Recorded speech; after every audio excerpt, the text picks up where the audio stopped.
Hello everyone, so here I'm going to start chapter number 3rd of our business economics, which is part of BCom semester 2, and the name of the chapter is Consumer Behavior 1 Cardinal Utility Analysis. सबसे पहले हमें इस chapter में समझना है utility का मतलब। Utility का क्या मतलब होता है? यूटिलिटी का मतलब होता है want satisfying power of a good is called utility.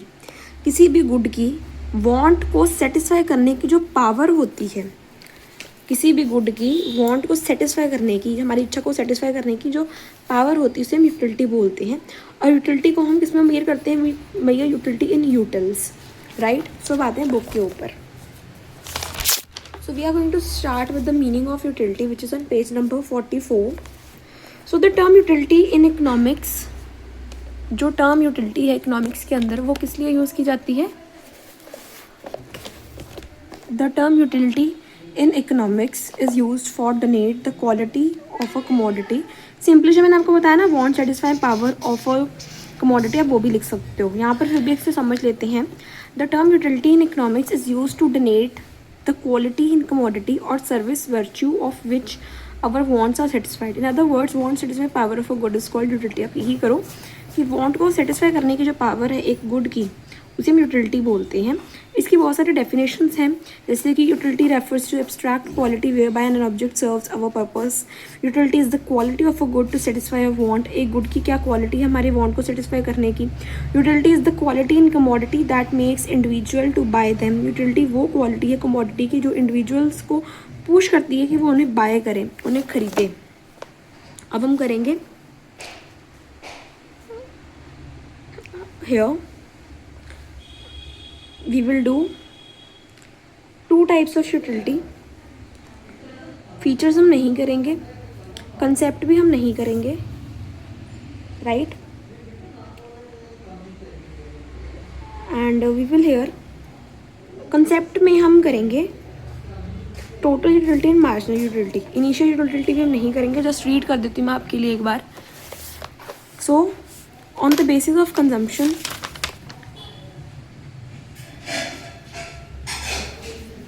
Concept of utility करते हैं the basis of consumption of a commodity.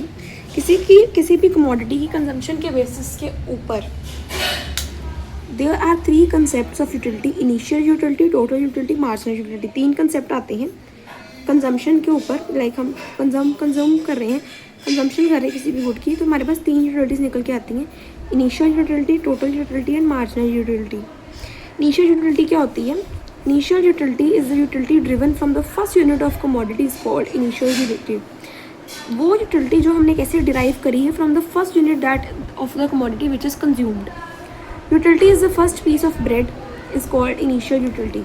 Utility from the first piece of bread, bread के पहले पीस से जो आपको utility मिली वो आपकी initial utility मानी जाएगी। Thus initial utility is the utility obtained from the consumption of the first unit of commodity। It is always positive। ये हमेशा पॉजिटिव ही होती है, तो आपको ये चीज़ याद रखनी है कि जो इनिशियल यूटिलिटी होती है वो हमेशा पॉजिटिव ही होती है। नेक्स्ट है total utility, the aggregate of utilities obtain from the consumption of different units of a commodity. एक कमोडिटी के डिफरेंट यूनिट्स को कंज्यूम करके जो हमारे पास यूटिलिटी एग्रीगेट आई, यूटिलिटी का एग्रीगेट आया है, उसे हम टोटल यूटिलिटी बोलते हैं। It is a function of quantity of a commodity.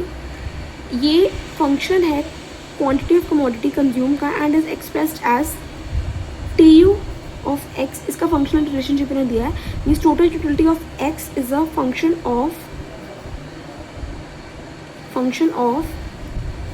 Quantity of commodity x। Means there is a functional relationship between quantity of x commodity and total utility of x commodity.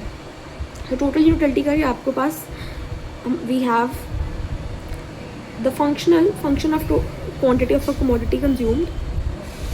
So in other words, left which total utility refers to entire amount of satisfaction obtained from consuming various quantities of a commodity।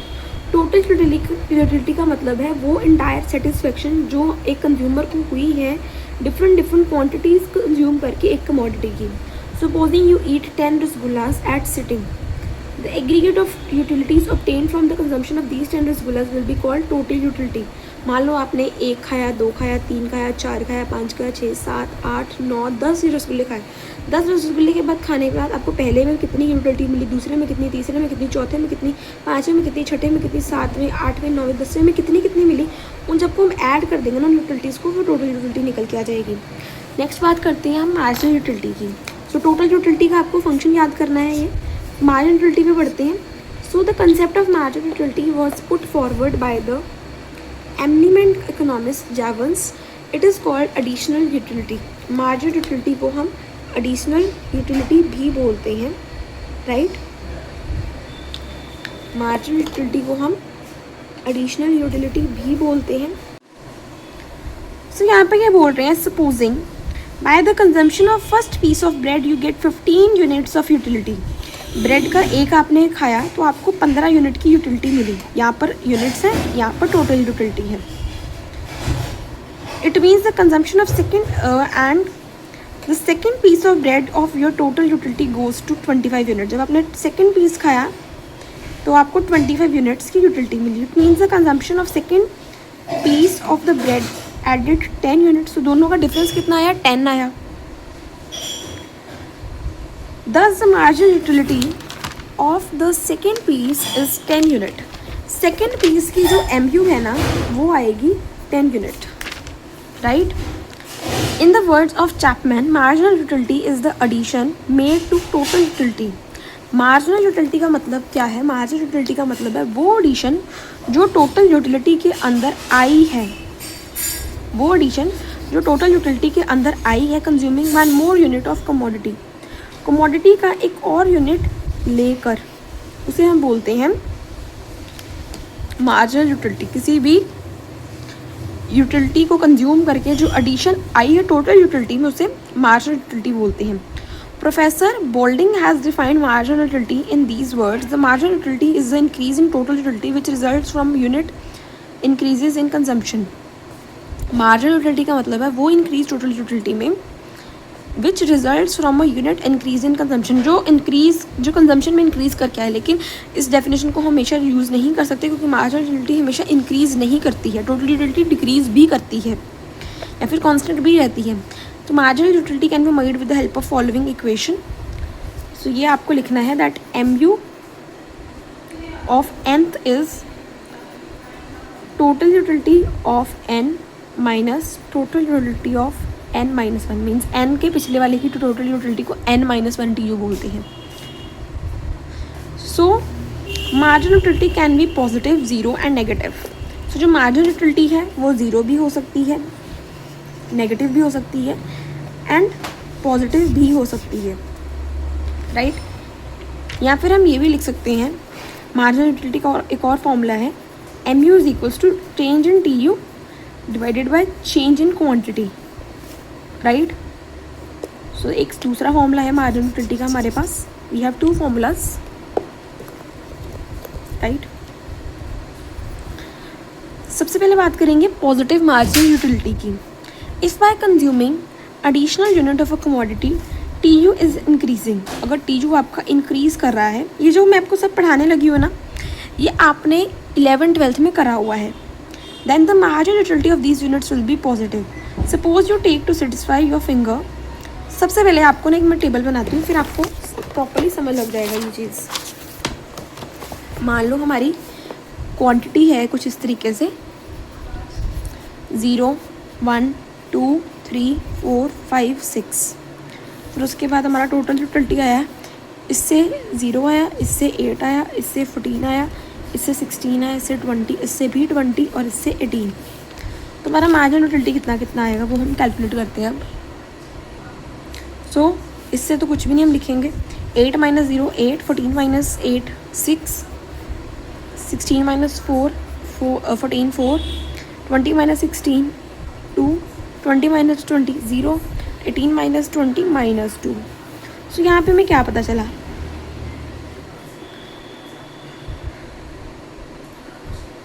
अब इस पूरे table को देख के हमें एक चीज़ समझ लगेगी, वो हम यहाँ से देखते हैं पॉजिटिव मार्जिनल यूटिलिटी। सो जब मार्जिनल यूटिलिटी पॉजिटिव है, कहाँ तक पॉजिटिव है, यहाँ तक पॉजिटिव है हमारी marginal utility.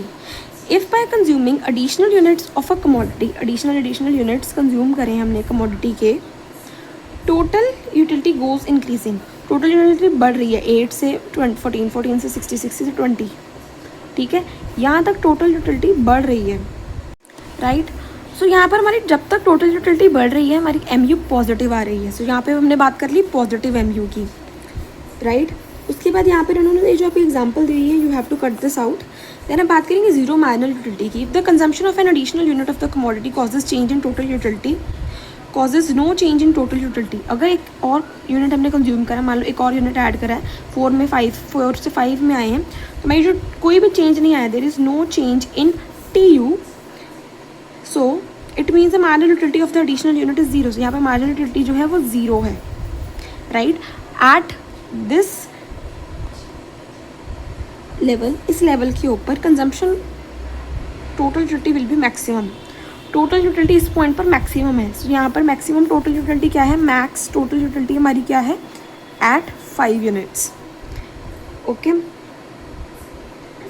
So far the satisfaction of consumer is concern will be the saturation point. यहाँ पर सेचुरेशन पॉइंट अचीव हो गया कंज्यूमर की, यहाँ पर सेचुरेशन पॉइंट हमारा अचीव हो गया है, which is the maximum TU। आपको एग्जाम्पल कट आउट कर देनी है। नेक्स्ट आपको करना है negative marginal utility. If the consumption of an additional unit of the commodity causes fall in total utility, यहाँ पर टोटल यूटिलिटी गिरी है, टोटल यूटिलिटी गिर गई है हमारी, it means the marginal utility of that unit is negative. So यहाँ पर negative आ गया। After reaching saturation point of above, consumer is compelled to take the 6th piece of bread when it may upset his digestive system। So इस example को हम यहाँ पर नहीं रीच आउट करेंगे, बिकॉज सिंपली सैचुरेशन पॉइंट के बाद जब कंज्यूमर एक गुड को कंज्यूम करेगा ना, मैक्सिमम पॉइंट के बाद, ये सैचुरेशन पॉइंट है उसका, या फिर मैक्सिमम पॉइंट आप बोल रहे हो, उसके बाद जब वो कंज्यूम करेगा ना, तो उसकी जो यूटिलिटी है वो कम होती जाएगी और इवेंचुअली मार्जिनल यूटिलिटी हमारी डिक्रीज हो चुकी है। तो 3 केसेस करें मार्जिनल यूटिलिटी के, पॉजिटिव, ज़ीरो एंड नेगेटिव। अब हम देखेंगे relationship between TU and MU। सो एक टेबल आपको दिखाया जाता है, यही जो मैंने टेबल ड्रॉ करा, अब इसका डायग्राम आपको कुछ इस तरीके से बनाने को मिलेगा। यहाँ पर आप अपना डायग्राम का origin, x axis, y axis, again you draw another graph with origin, x axis, y axis. So हमारा ना TU ऐसे जा रहा है, कैसे जा रहा है हमारा TU, ऐसे जा रहा है, और जिस पॉइंट पर ये कांस्टेंट रहा, जब हाईएस्ट था, उस पॉइंट पे नीचे आकर हमें पता चल जाएगा हमारा MU ज़ीरो ऐसे होगा। तो ये MU का ग्राफ है और ये TU का ग्राफ है, राइट। अब यहाँ पे समझते हैं टेबल 1 क्या शो कर रहा है। उससे पहले हम बढ़ते हैं कि जेवॉन ने क्या बोला है।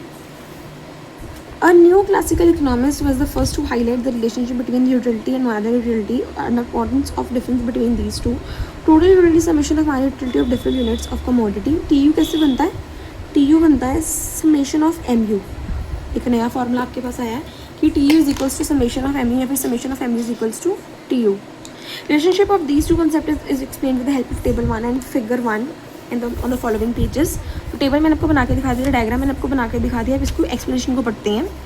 सो फर्स्ट पार्ट में, as more and more units of commodities are consumed and the marginal utility derived from each successive is goes on diminishing but the total utility increasing up to limit। यहाँ तक एक limit तक increase करिए। marginal utility of the first 4 units being positive, पहले 4 units की positive रही है TU, sorry, marginal utility, the total utility goes on increasing as long as the marginal utility of the commodity remains positive, total utility goes on increasing। जब तक marginal utility हमारी positive रहती है तब तक TU जो है वो बढ़ता जाता है, ओके। तो जब तक MU पॉजिटिव है ना, तब तक TU बढ़ता जाएगा। जब MU ज़ीरो हो जाएगा, TU मैक्सिमम आ जाएगा, क्योंकि ये सैचुरेशन पॉइंट के ऊपर है। और जब MU नेगेटिव हो जाएगा, marginal utility of the 6th unit is negative, as the result of a total utility of the 6th unit of the commodity falls to 20 to 18। तो TU जो है वो गिर जाएगा, okay. When the marginal utility is negative, total utility begins to fall. Relationship between total utility and marginal utility can also be explained diagrammatically with part A and B in the figure 1. So figure से समझते table मैंने आपको explain कर दिया. So units of the commodity are shown on x axis. यहाँ पर quantity हमने show करी है. And utility on y axis. So figure 1 में जो कर्व टी यू है वो रिप्रेजेंट करता है total utility. T U total utility को रिप्रेजेंट कर रहा है. इट स्लोप्स अपवर्ड जा रहा है up to point F point तक ऊपर जा रहा है. It means total utility has been rising up to the consumption of 4. जब तक ये 4th पॉइंट पर आई है टोटल यूटिलिटी हमारी ऊपर ही जा रही, इंक्रीज ही होती जा रही थी. And has not made any addition to the total utility. फिर जी पर आते आते it means consumption of 5th unit has not made any addition to the total utility. G पर आते आते मीन्स 5 यूनिट्स कंज्यूम करते करते कोई टोटल यूटिलिटी में फ़र्क नहीं पड़ा. Both these point signify maximum height of the total utility curve. ये दोनों पॉइंट्स टोटल यूटिलिटी का मैक्सिमम पॉइंट को शो कर रहे हैं. Point G represents maximum total utility at the 5th point it is the point of saturation. After point G curve T U slopes downward meaning thereby that at the द 6th unit के ऊपर minor utility becomes negative क्योंकि ये negative हो गई है. Total utility begins to fall. फिर total utility नीचे गिरनी स्टार्ट हो गई है. तो फिगर बी में आप देख रहे हो कि एम यू कर्व को रिप्रेजेंट कर रही है. ये स्टॉप कर रही है downwards from left to right. It means minor utility of successive units goes on diminishing. हर एक यूनिट को बढ़ते बढ़ते हमारी माइनर यूटिलिटी डिक्रीज होती जा रही है. अप टू 4th यूनिट तक आते आते the commodity minor utility goes on diminishing but the total utility goes increasing. 4th unit तक ना जो हमारी मार्जिनल यूटिलिटी थी वो कम होती जा रही थी लेकिन टोटल यूटिलिटी बढ़ती जा रही थी. It proves that up to 4th unit of the commodity marginal utility is positive. 4th unit तक तो हमारी मार्जिनल यूटिलिटी वो पॉजिटिव थी. At the 5th unit where M U curve touches O X axis means marginal utility 0 हो गई. सो इस situation में total utility maximum थी. अब 5th यूनिट के बाद जो एम यू कर्व है वो इंटरसेक्ट करती है ओ एक्स से नीचे चल जाती है, स्लोप करती है डाउनवर्ड. इसका मतलब कि 6th यूनिट के बाद हमारी जो एम यू है वो नेगेटिव होगी. And in this situation total utility begins to diminishing. ये जब नीचे चलेगी तो टोटल यूटिलिटी भी गिरने लग गई. राइट. सो यहाँ पे सिग्निफिकेंस को हमें स्किप कर देना है. अब हम करेंगे लॉ ऑफ यूटिलिटी एनालिसिस. हमने यूटिलिटी पढ़ ली, टी यू पढ़ लिया, एम यू पढ़ लिया. अब हम पढ़ेंगे यूटिलिटी के एनालिसिस को, कैसे यूटिलिटी को एनालाइज किया जाता है. Right. So utility analysis has 2 main laws. इसके 2 मेन लॉज हैं हमारे पास. ठीक है. एक है law of diminishing marginal utility और एक है law of equi marginal utility. एक तो एम यू डिक्रीज करती है, एक एम यू इक्विलिब्रियम या फिर इक्वल है. सबसे पहले हम स्टार्ट करेंगे डिमिनिशिंग मार्जिनल यूटिलिटी से. We will start from law of diminishing marginal utility. Right. So law of diminishing marginal utility is the foundation stone of utility analysis. Utility analysis करने का एक फाउंडेशन स्टोन है हमारा law of DMU. Diminishing marginal utility क्या है? Foundation stone है utility analysis का. All of us experience this law in our daily life. If you are set to buy, say, fountain pens at any given price, मान लो आप fountain pens लेने जा रहे हो किसी प्राइस के ऊपर, then as the number of pens with you goes on increasing, जैसे जैसे पेन के नंबर्स आपके पास बढ़ते जाएंगे, the marginal utility from each successive pen, उस सक्सेसिव पेन की जो मार्जिनल यूटिलिटी है हर एक पेन की वो डिक्रीज होती रहेगी. It is reality of man's life which is refer to in economic as law of diminishing marginal utility. जो मैन की लाइफ का एक फैक्ट है. This law is attributed to many economist of 19th century, namely Bentham, Gossen, Jevons, Menger and walrus.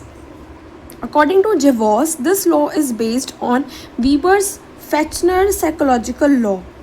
So कहीं पर आपको ये लिखा आ जाए कि वीबर फेचनर साइकोलॉजिकल लॉ क्या है, तो आपको सिंपली पता होना चाहिए कि वीबर Fechner psychological law is nothing but law of diminishing marginal utility.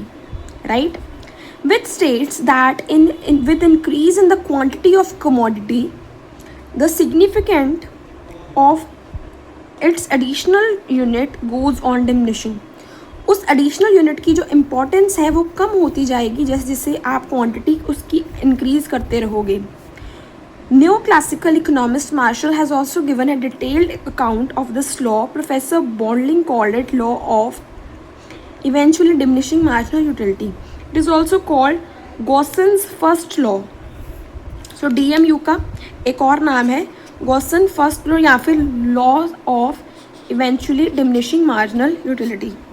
Definitions read out करते हैं.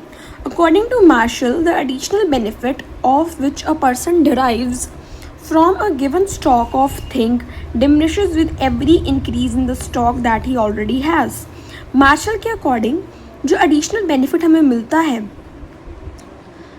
गिवन स्टॉक के साथ वो कम होता रहता है जब हम उस स्टॉक को इंक्रीज करते रहते हैं जो उसके पास ऑलरेडी है. चैपमैन बोलता है जब हमारे पास कोई चीज़ ज़्यादा होती है हमें उस चीज़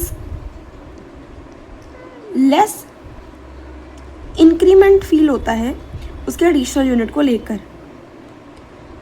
इन the word of modern economist professor Boulding, as a consumer increases the consumption of one commodity. जब एक कंज्यूमर एक कमोडिटी को ज़्यादा लेता है keeping constant the consumption of all other commodities, बाकी सभी कमोडिटीज़ को कॉन्स्टेंट रखता है, the marginal utility of variable commodity must eventually decline.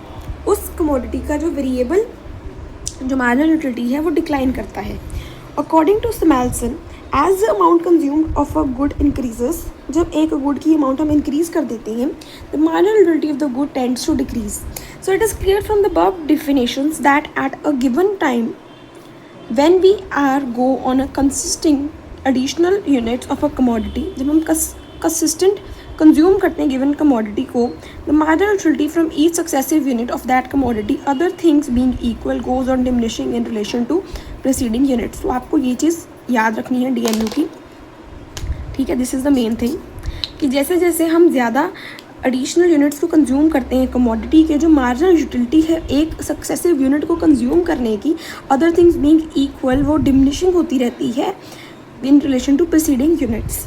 It is diminishing tendency of the marginal utility. तो हम इसे मार्जिनल यूटिलिटी की डिमिनिशिंग टेंडेंसी भी बोल सकते हैं.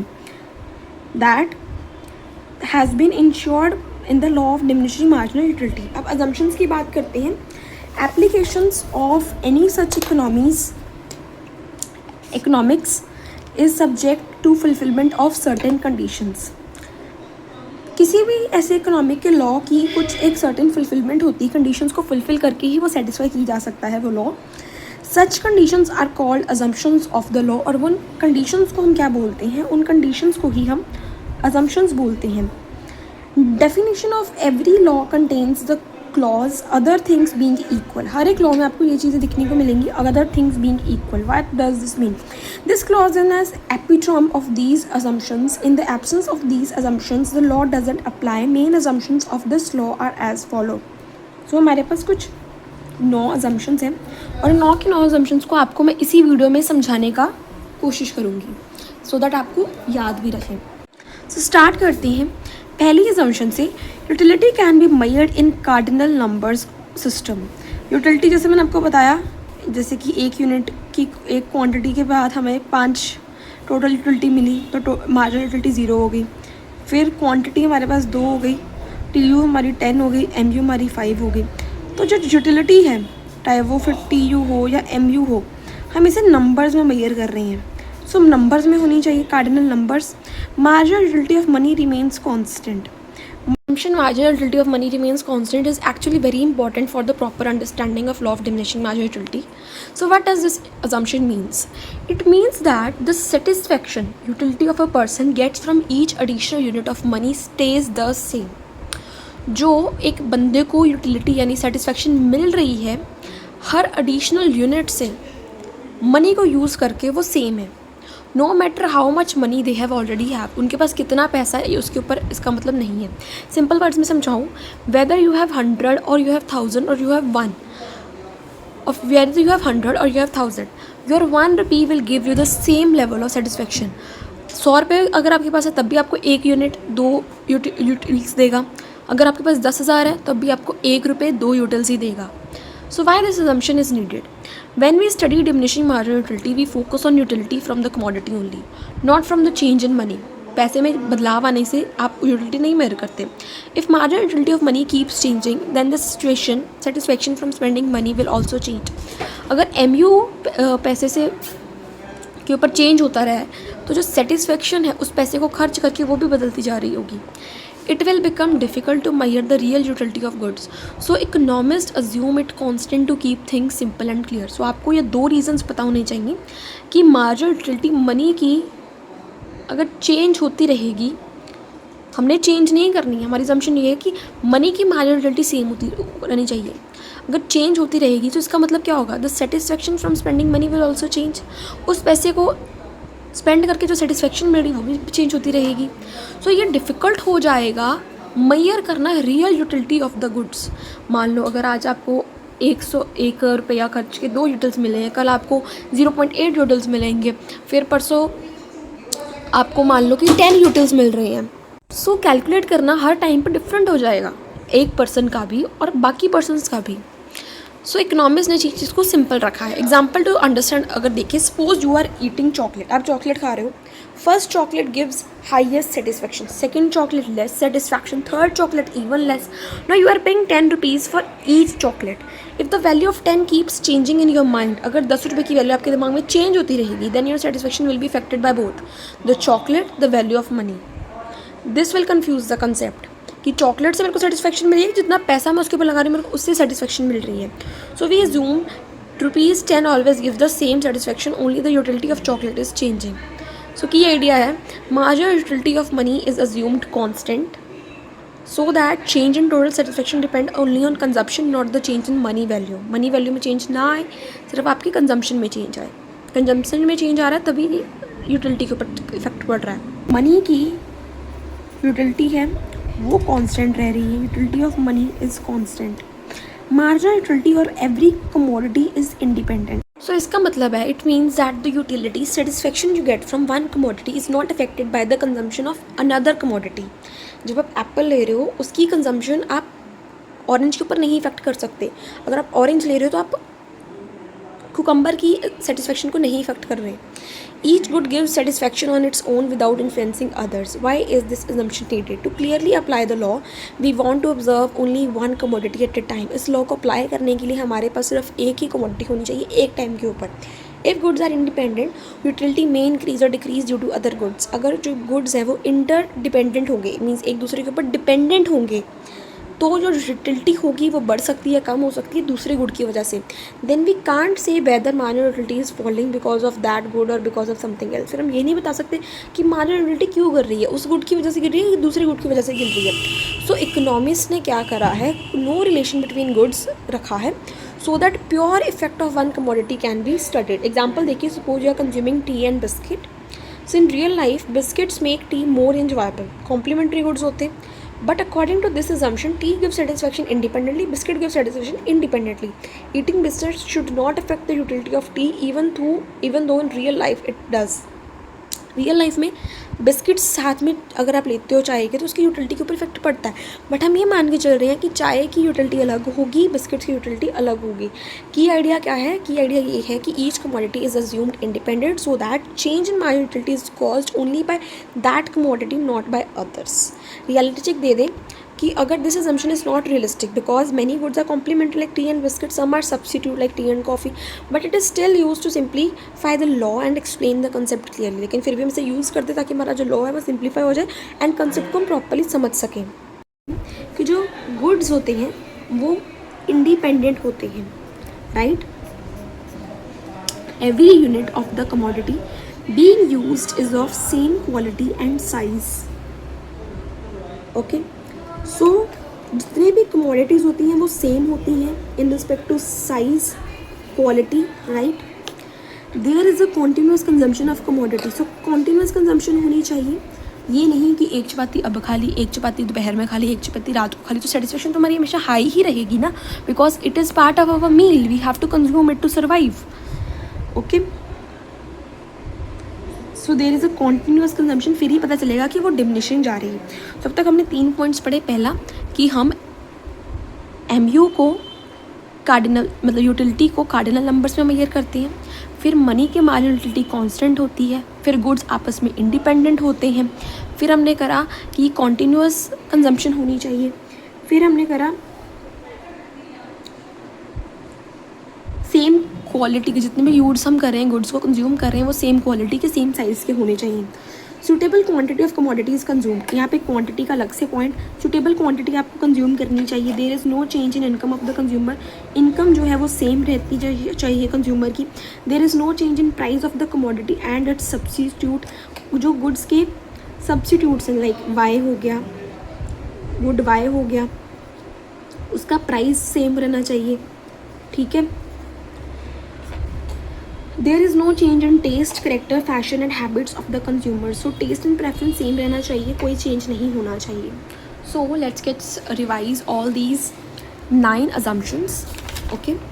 सो पहला assumption था कि utility should be measured in cardinal numbers and marginal utility of money should be constant, price of related goods should be constant, there should be a justified suitable quantity of goods to consume, the goods which are used should be of same size and quantity, commodities are independent from each other, then taste and preference should not change, taste and preference should not change, income of the consumer should be constant and there should be continuous consumption. So these 3 points were little bit, आप भूल रहे हो या फिर मैं भूल रही हूँ, तो हमें इनको हाईलाइट कर लेना है। अब बात करेंगे इस लॉ की एक्सप्लेनेशन। सिंपल सी जो हमने यहाँ पे TU बनाया था ना, TU के बाद MU बनाया था, डिमिनिशिंग मार्जिनल यूटिलिटी का यही डायग्राम है एज इट इज़, ये वाला, ओके।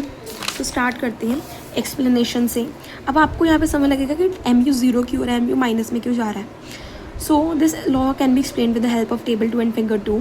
सो फर्स्ट यूनिट हमने second, third, fourth, fifth, sixth, 4 marginal utility 3, 2, 1, 0, -1, ठीक है। So the above table shows that first cup of ice cream yield 4 utils of marginal utility. This satisfy your want to some extent and intensity of want with will below down. The second cup cream will yield less marginal utility than the first one. This is 3 utils. Third cup will yield marginal utility and say 2 utils, and fourth cup just 1 util of marginal utility. At this stage your want will be fully satisfied. जब fifth unit में 0 हो जाएगी तो आपकी TU maximum होगी, saturation point में होगी, 0 marginal utility. If you are forced to 6th cup of ice cream, it may upset your system. In other words, you may get negative utilities. आप दुखी हो जाओगे कि मेरा तो पेट खराब हो गया, तो मैं नेगेटिव में हमारी यूटिलिटी चल जाएगी। It is evident from the above table that as more and more units of ice cream are consume, my utility from each successive unit goes on diminishing. In figure 2 units of ice cream are shown on OX axis.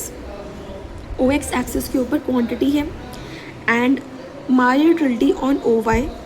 AB, ये जो AB आपको line दिख रही है, ये marginal utility curve है, ये slope कर रही है downward from left to right, negative slope है। ये इंडिकेट कर रही है फर्स्ट कप के ऊपर आइसक्रीम 4 थी, सेकंड कप के ऊपर 3 हो गई, थर्ड कप के ऊपर 2 हो गई, फोर्थ के ऊपर 1 हो गई, फिफ्थ के ऊपर 0 हो गई and so AB curve touches OX at point C. C के ऊपर टच करी, that represents fifth cup of the ice cream. Now sixth cup of the ice cream yield negative marginal utility and so AB curve goes below OX, right? अब exceptions की बात करेंगे, क्या exceptions हैं हमारे law of diminishing marginal utility की। So पहली exception है some economists point out the following exceptions. कुछ economists ने कुछ exceptions point out करी है हमारे पास, and those are diminishing marginal utility से related. It means that law doesn't apply under the following situations, but a thorough study reveals that the exceptions are more apparent than real. लेकिन एक thorough study बताती है, ये reveal करती है कि जो exceptions हैं वो ज़्यादा apparent होती हैं real life में, means they are more to happen. जो चीज़ें हम एक्सेप्शंस लेके चलते हैं ना, वो ज़्यादातर होती ही होती हैं रियल लाइफ में. So curious and rare things, misers किया, गुड बुक और पोएम्स का, ड्रंकर्ड्स के रिलेटेड, इनिशियल यूनिट्स के साथ रिलेटेड अगर हम बात करें, राइट. सो एक्सेप्शन स्टार्ट करते हैं हमारी फर्स्ट वाली. सो फर्स्ट एक्सेप्शन है curious and rare things. It is said that the law doesn't apply to rare and curious things.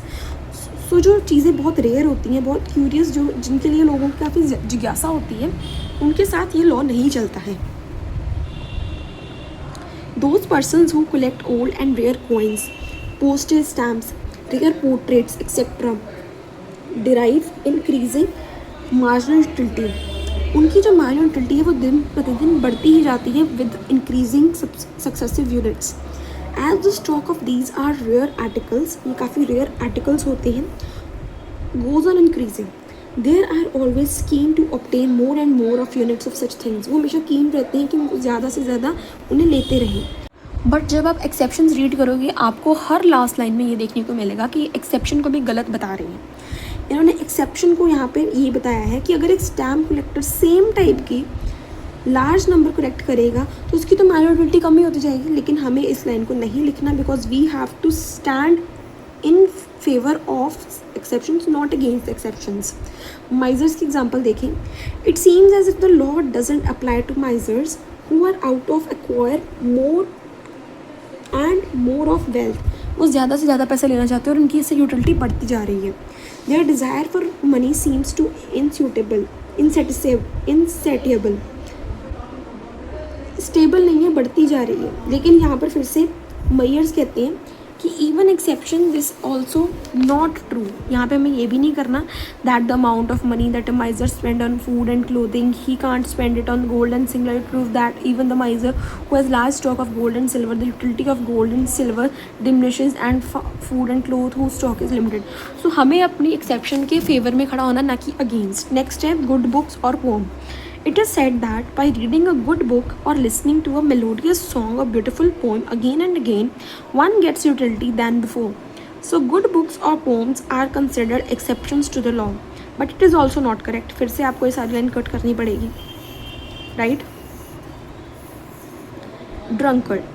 It can be said that when a drunkard takes liquor as intoxicant, then as he take more and more pegs of liquor, his desire to have more of it goes on increasing. So a drunkard is regarded as exception to this law. However, in the case of drunkard, a stage comes when he loses his senses and starts suffering. So ये भी काट देना है. Points to the negative impact of success means जब उसको लगेगा कि ये मेरी हेल्थ को ख़राब कर रहा है, फिर उसकी यूटिलिटी कम होती जाएगी. इनका कहने का ये मतलब, बट हमें ये नहीं लिखना है फ़िलहाल. नेक्स्ट पॉइंट आता है initial units. When the initial units of commodity are used in less than the appropriate quantity, then the minor utility from additional unit goes on increasing.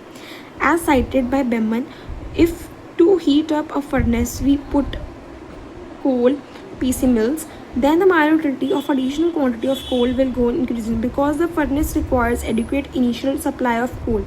But this exception is not correct. फिर से इन्होंने वही बोल दिया कि ये exception नहीं सही. एक इकोनॉमिस्ट अपनी एग्जांपल दे रहा है, फिर उसके बाद वो कह रहा है कि एक्सेप्शन नहीं सही. तो हमें इस लाइन को भी कट कर देना है.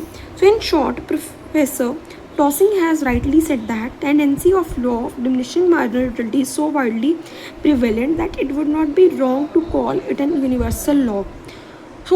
तो अगर आपको हर पॉइंट को बताना है कि इसकी एग्जाम्पशन जो है, एक्सेप्शन जो है वो फुलफिल नहीं हो रही, तो आप बता सकते हो. मैं आपको ये भी बता दूँगी कैसे कैसे नहीं इसकी एक्सेप्शंस सेटिस्फाई हो रही. तो आपको मेंशन करना है कि प्रोफेसर टॉसिंग ने इसे बहुत बढ़िया तरीके से कहा है कि इस वजह से इसे हम एक यूनिवर्सल लॉ बोल सकते हैं कि ये लॉ हर जगह अप्लाई होता ही होता है.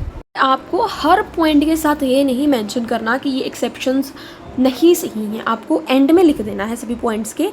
These are only apparent exceptions. In reality the law of diminishing marginal utility still holds true and therefore professor Taussig called it as a universal law, right. Causes हमें नहीं करने, we have to leave the causes.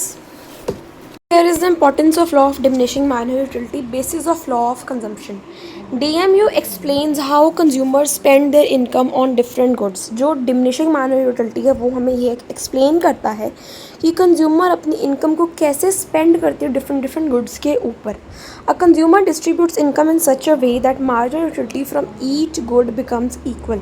Consumer अपने पैसे को, कुछ income को इस तरीके से डिस्ट्रीब्यूट करता है गुड्स के ऊपर कि हर एक गुड की मार्जिनल यूटिलिटी उसे इक्वल मिले. This leads to maximum satisfaction of which means consumer equilibrium. Without DMU we can't explain rational consumer behaviour.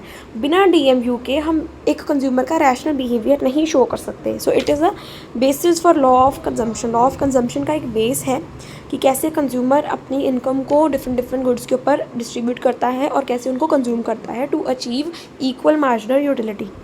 अब बात करते हैं variety in production and consumption. Since marginal utility decreases with repeated use of same goods, जैसे कि same type के goods को use करके MU हमारा डिक्रीज़ करता है. Consumer prefer variety of goods instead of consuming one good only, right. So producer also produce different types of good to satisfy their demand. Result is wide variety of goods in the market. So इससे क्या होता है, variety आती है production में and consumption में, क्योंकि एक गुड को कंज्यूम कर करके सेम टाइप की हमारी MU डिक्रीज हो जाती है. Difference between value in use and value in exchange. DMU help solve the paradox of value. Paradox जो हमारे एक कन्फ्यूजन क्रिएट होती है उसको सॉल्व करने में DMU मदद करता है. कंसेप्ट है वैल्यू इन यूज़, जिसका मतलब है यूटिलिटी ऑफ अ गुड. क्या यूटिलिटी मिली गुड को यूज़ करके. वैल्यू इन एक्सचेंज का मतलब है क्या परचेजिंग पावर है. सो वैल्यू इन यूज़ का मतलब है क्या यूटिलिटी मिली है गुड से, क्या यूज़फुलनेस है गुड की. और वैल्यू इन एक्सचेंज क्या है, क्या परचेजिंग पावर है, क्या प्राइस है. So water high utility but low price. Utility बहुत ज़्यादा है, प्राइस बहुत कम है. डायमंड लो यूटिलिटी, इसका यूज़ कुछ नहीं, सेटिस्फेक्शन ज़्यादा कुछ नहीं मिलती, लेकिन प्राइस परचेजिंग पावर बहुत ज़्यादा है. Because water has a low marginal utility, abundant है, लो मार्जिनल यूटिलिटी होती है इसकी. Diamonds have high marginal utility, क्योंकि डायमंड्स बहुत ज़्यादा कम होते हैं तो इसकी MU ज़्यादा होती है. वाटर बहुत ज़्यादा होता है तो इसकी MU कम होती है. सो ये क्या करता है, एक पैराडॉक्स को ख़त्म करता है कि value in use and value in exchange दो डिफरेंट चीज़ें हैं. परचेजिंग पावर और यूटिलिटी अलग अलग चीज़ें हैं. नेक्स्ट आता है प्राइस डिटर्मिनेशन. प्राइस है the price of commodity is determined by its marginal utility not total utility. A consumer is willing to pay a price equal to the utility of the last unit consume. जो last unit उसने consume करा है price उसके equal होता है. In short price is equal to MU of the last unit. How it works: when a person starts consuming a good, first unit gives very high utility, so they are ready to pay a high price. As consumption increases, utility from each extra unit keep falling. Consumer will continue buying until MU is equals to price. The utility of the last unit decides the price. First unit 50, second unit 40, third unit 30, fourth unit 20. So market price हो जाएगा 20, क्योंकि 20 is the last unit which is consume, and last fourth unit consume करने के बाद जो MU है वो हमारा प्राइस होगा. Even though first unit gives 50 utility, price is 20 because it equals MU of the last unit. चीज़ों प्रोग्रेसिव टैक्स समझने से पहले आपको ये समझना ज़रूरी है कि प्रोग्रेसिव टैक्स का मतलब क्या होता है. प्रोग्रेसिव टैक्स वो होता है जो बढ़ती इनकम के साथ आपको लगता जाता है. सो minor utility of money diminishes of money and income increases. अब ये एक्सप्लेन मैं करती हूँ. फॉर अ पुअर पर्सन, एक पुअर पर्सन की इनकम कम है, each rupee is very important, so utility of money is high. Money की यूटिलिटी उसके पास ज़्यादा है. रिच पर्सन इनकम बहुत ज़्यादा है, extra rupees doesn't matter much, so utility of money is low. What this means for taxation: if government takes 100 rupees from a poor, big sacrifice. If from a rich person, small sacrifice. Therefore rich person can pay more tax without much loss of satisfaction. वो ज़्यादा tax पे कर सकते हैं क्योंकि ज़्यादा satisfaction नहीं उनकी कम होगी, क्योंकि पैसा बहुत ज़्यादा उनके पास. Poor people should pay less tax. So conclusion ये है, because of diminishing marginal utility of money, tax burden should be higher on rich and tax burden should be lower on poor. This is called progressive taxation. So poor person की income है 10,000, rich person की income है 1 लाख. अगर poor को 5% लग रहा है, rich को 20% लग रहा है, this insures equal sacrifice and fairness. So progressive taxation is based on the law of diminishing by utility of money. जो प्रोग्रेसिव टैक्स लग रहे हैं ना, ये भी DMU के ऊपर बेस्ड है, क्योंकि according to which the utility of money decreases, money की यूटिलिटी डिक्रीज़ करती है जैसे जैसे इनकम बढ़ती है. अगर इनकम बढ़ती रहती है तो मनी की यूटिलिटी कम होती रहती है. मीन्स हमारे पास बहुत पैसा है तो कम हम इनकम लूज़ करें, अगर हमारे पास मनी थोड़ी कम लूज़ करेंगे टैक्स देकर तो हमें ज़्यादा सेटिस्फेक्शन हमारी रहेगी, लूज़ नहीं कर पाएंगे. So high taxes impose on rich and low tax on poor. And next point is advantage to the consumer. Now what are the advantage to the consumer, वो पढ़ते हैं. So see, consumer pay price equal to marginal utility. जैसे हमने पढ़ा price is equals to last MU, but earlier units give higher utility. This creates consumer surplus, means consumer को extra satisfaction है. Example, you are ready to पे 50 but the market price is 30, means आपको 20 rupees की satisfaction मिली है. सो ये क्या point है, advantages to customer. फिर नेक्स्ट है basis of redistribution of wealth. Since money has diminishing utility, money की वो डिमिनिशिंग यूटिलिटी ही होती है. Transferring money from rich to poor increase total welfare. So policies like taxation, subsidies, welfare schemes helps in reducing inequality and increasing social welfare, right? And with this we are done with the importance of law of diminishing marginal utility. क्योंकि अगर आपको revision करवाएं तो consumption का एक basis है, क्योंकि equal distribution जब करते हैं हम इनकम की डिफरेंट गुड्स के ऊपर, तभी हमारी एमयू जो है वो डिमिनिशिंग, जैसे एमयू जो है डिमिनिशिंग होती रहती है. तो हमें इतना पता चल गया कि कंजम्पशन ज़्यादा करके जो हमारी एमयू है कम होती रहेगी. तो हम अपनी इनकम को प्रॉपरली डिस्ट्रीब्यूट करेंगे, इक्वली डिस्ट्रीब्यूट करेंगे हर एक गुड के ऊपर, सो दैट हमें इक्वल एमयू मिले. फिर वैरायटी, जब हमें इतना पता चल गया कि एक गुड को ज़्यादा कंज्यूम करके हमारी एमयू कम हो जाएगी, तो हम डिफरेंट गुड्स के ऊपर अपनी इनकम को डिस्ट्रीब्यूट करेंगे. वैल्यू पैराडॉक्स, हमें इतना पता चल गया है कि हमारा जो वैल्यू इन यूज़ है वो डिफरेंट है, यानी जो यूटिलिटी वो डिफरेंट है. वैल्यू इन एक्सचेंज यानी प्राइस वो डिफरेंट चीज़ है. मीन्स हमारी सेटिस्फेक्शन इफेक्ट करती है हम गुड को बाय करेंगे कि नहीं, ना कि उसका प्राइस. फिर ये प्राइस डिटर्मिनेशन का एक बेसिस है. ठीक है, प्राइस कैसे डिटरमिन करना है ये बताता है कि मान लो अगर सप्लाई ज़्यादा होगी या सप्लाई कम, अगर कोई चीज़ कार्ड्स है लाइक डायमंड्स, तो उसकी फिर एमयू कैसे होगी. अगर एमयू उसकी ज़्यादा है तो हम उसका प्राइस हाई रख सकते हैं, अगर उसकी एमयू कम है तो हमें उसका प्राइस भी कम रखना पड़ेगा.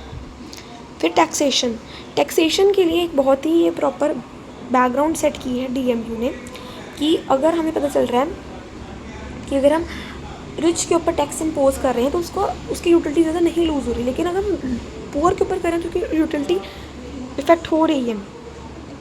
तो प्रोग्रेसिव टैक्सेशन का एक बड़ा अच्छा बेसिस है. कंज्यूमर सरप्लस, मान लो अगर आपकी परचेजिंग पावर ज़्यादा है, मीन्स आप 50 के में बाय कर सकते हो कमोडिटी को, लेकिन आपको 30 के मिल रही है, तो 20 आपका क्या है, सरप्लस, आपकी सेटिस्फेक्शन है.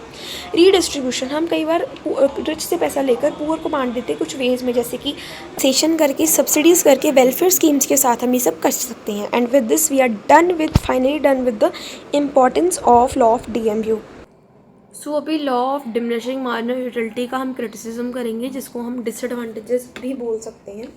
Criticism is as same as disadvantages. So start करते हैं with the very first point.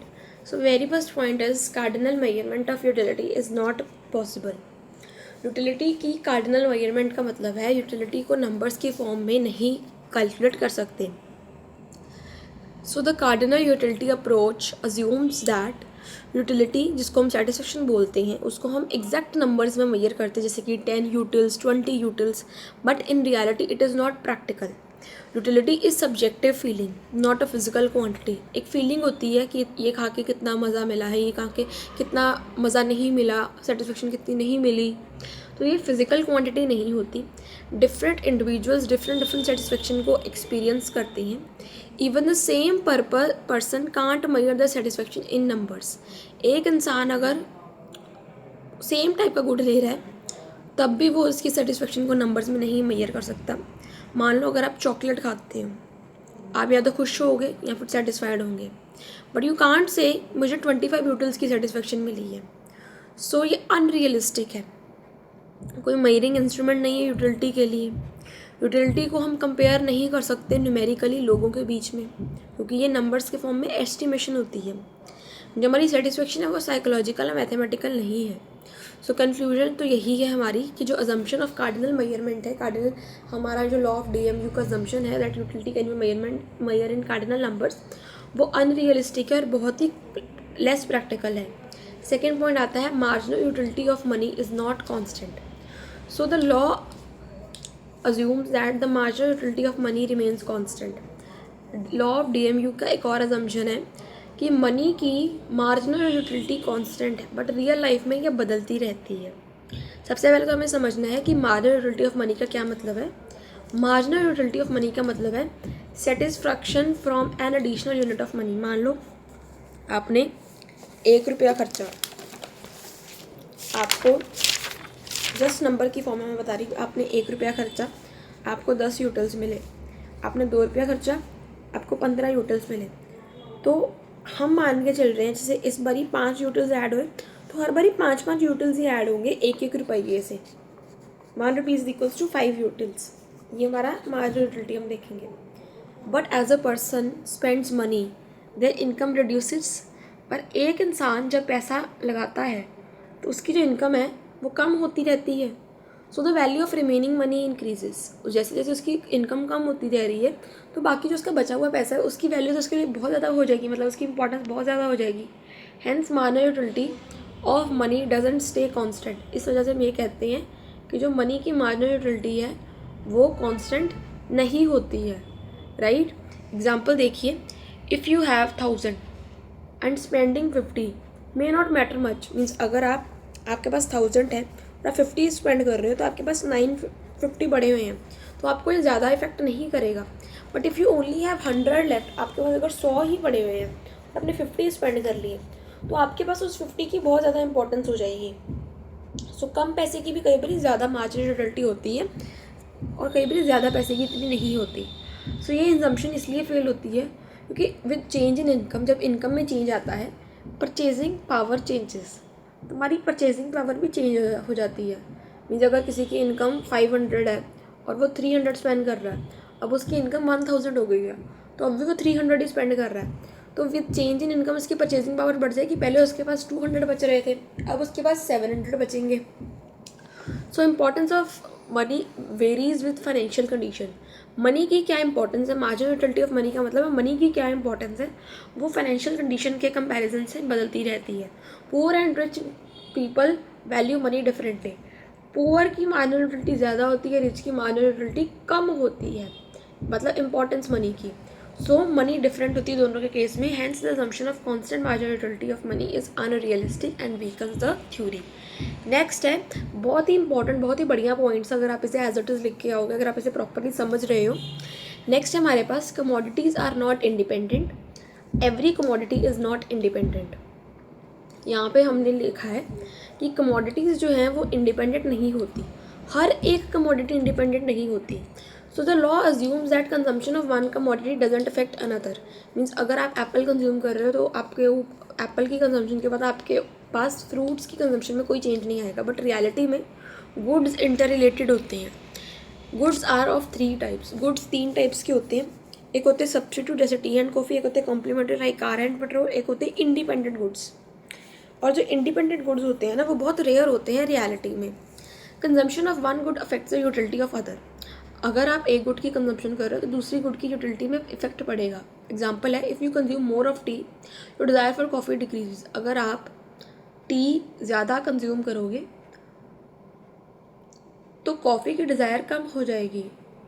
If you buy a car demand for petrol increases. अगर आप कार बाय करोगे तो आपके लिए पेट्रोल की डिमांड भी बढ़ जाएगी। Why this assumption is unrealistic? Unrealistic assumption, this is a broad criticism covering multiple unrealistic conditions of law. So ये बहुत ही बड़ा क्रिटिसिज्म है जो बहुत सारे मल्टीपल अनरियलिस्टिक कंडीशंस को कवर करता है। Main unrealistic assumption include rational consumer. So assume consumers always act logically. यहाँ पर हम अज्यूम कर रहे हैं कि कंज्यूमर हमेशा लॉजिकली एक्ट करते हैं, लेकिन रियलिटी में पीपल अपने इमोशंस, अपनी हैबिट्स, अपने ट्रेंड्स जो चलते आ रहे हैं उनके साथ इन्फ्लुएंस्ड होते हैं। कॉन्टीन्यूअस कंजम्पशन, लॉ अज्यूम करता है कि कंजम्पशन जो है वो कॉन्टीन्यूअस है, बट रियल लाइफ में जो कंजम्पशन है वो इरेगुलर रहती है। आपने आज पेन यूज़ करा है, आप कल पेन यूज़ करोगे या शाम को यूज़ करोगे, ये तो नहीं आप कंटिन्यूसली पेन यूज़ कर रहे हो। नेक्स्ट है homogeneous units. Assume all units of commodity are identical. सभी कमोडिटी के जो यूनिट्स हैं वो आइडेंटिकल हैं, बट गुड्स में डिफरेंट क्वालिटी, साइज एक्सेट्रा। जैसे आप एप्पल की एग्जांपल लो तो ये थोड़ी है कि एप्पल, हर टाइप का एप्पल सेम ही साइज़ का होगा और उतना ही मीठा होगा जितने सभी हैं। So no time gap, assume no time gap between consumption. So assume करके चलते हैं कि कंजम्पशन के बीच में कोई टाइम गैप नहीं है, बट रियलिटी में टाइम अफेक्ट करता है सेटिस्फेक्शन को। मीन्स आपने कब किस टाइम पर लिया है उस चीज़ को, आपने ब्रेकफास्ट के टाइम पर फ्रूट्स लिए हैं कि आपने सोने के टाइम पर फ्रूट्स लिए हैं, तो ये सभी चीज़ें इफ़ेक्ट करती हैं। Constant income, taste, preference. So assume everything remains constant. हम अज्यूम करते हैं कि सब चीज़ें कांस्टेंट है except the price of the commodity, but in reality these keeps changing. Income भी बदलती है, टेस्ट भी बदलता है, प्रेफरेंसेस भी बदलते हैं। Example to understand overall flaw, if you eat pizza, first slice आपको ज़्यादा सेटिस्फेक्शन देगी ना, but after a gap of few hours you may again enjoy this, breaks the law. लेकिन कुछ घंटों के बाद जब आप उसे लोगे तो आपको भी सेम लेवल की सेटिस्फेक्शन मिलेगी। सो ये हमारे लॉ को तोड़ देता है। सो कंक्लूजन है, due to these unrealistic assumptions, हमारी जो अनरियलिस्टिक अजम्पशंस हैं इनकी वजह से the law doesn't perfectly apply in real world situation. So final conclusion यही है, the law of diminishing marginal utility is important to understand consumer behaviour. Law of DMU हमारे consumer behaviour को understand करने के लिए इम्पॉर्टेंट है, but इसकी practical applicability बहुत ज़्यादा लिमिटेड है। ये प्रैक्टिकली ज़्यादा यूज़ नहीं होता क्योंकि इसकी अनरियलिस्टिक अजम्पशंस की वजह से, और इनएबिलिटी यूटिलिटी को मेजर करने का कोई मेजरिंग स्केल नहीं है हमारे पास यूटिलिटी को मेजर करने के लिए। Changing value of money, money की मार्जिनल यूटिलिटी हमेशा बदलती है, एंड गुड्स जो है वो इंटरडिपेंडेंट नहीं होते, इंटरडिपेंडेंट होते हैं, इंडिपेंडेंट नहीं होते हैं। सो फटाफट से हमारे क्रिटिसिज्म को या फिर limitations of law of DMU को रिवाइज करते हैं। कार्डिनल नंबर्स में मेजरमेंट पॉसिबल ही नहीं है, राइट। उसके बाद है कि मनी की मार्जिनल यूटिलिटी कांस्टेंट नहीं रहती। Then we have that commodities are not independent, they are interdependent. फिर रैशनल कंज्यूमर नहीं होता, कॉन्टीन्यूस कंजम्पशन नहीं होती, होमोजेनस यूनिट्स नहीं होते, नो टाइम गैप। कोई टाइम गैप कई बार हम यूज़ करते कोई टाइम गैप नहीं है, लेकिन असल में टाइम गैप होता है। कांस्टेंट इनकम नहीं रहती, टेस्ट एंड प्रेफरेंस कांस्टेंट नहीं रहते। एंड विद दिस हमारा लॉ ऑफ DMU कंप्लीट हो गया है।